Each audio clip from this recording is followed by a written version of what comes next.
follows the sailing ship.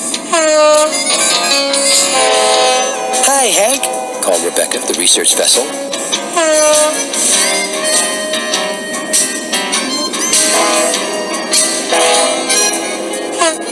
It seemed like everyone in the whole harbor wanted to say hello to Hank.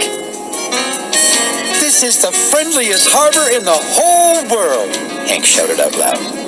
"Morning, Hank," called Benjamin. Hank felt so happy, he whistled a little tune to everyone. Now, Hank's job that day was to move Bayswater barge. "Hello, Bumper Bum," shouted Bayswater. Well, Hank was so surprised that for a moment he thought Bayswater might have been talking to someone else. He didn't see anyone else. "Hello, Bumper Bum," repeated Bayswater, even louder this time.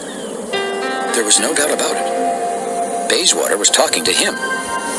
It was funny, but that name hurt. It was like someone had bumped him hard. Bayswater just laughed. "Funny name, huh?" he said. "Uh-huh," Hank said slowly, but he still wasn't really sure why Bayswater had called him that. He wasn't sure he liked it.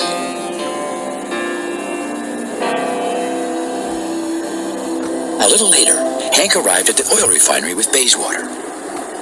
There was a big pile of oil drums in the dock, waiting for Bayswater to pick up. "Let's load my oil drums, Bumper Bum," Bayswater giggled.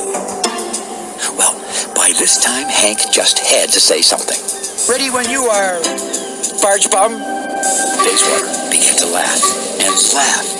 Hank began to laugh too. "Barge Bum," he shouted again, and both of them were laughing now. Hank had to admit to himself that it was kind of fun to make up silly names like that.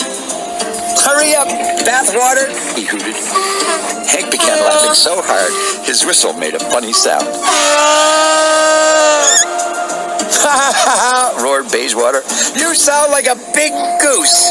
Honk!" "Bird bath," Hank shouted right back. The two of them laughed and laughed until their whistles hurt.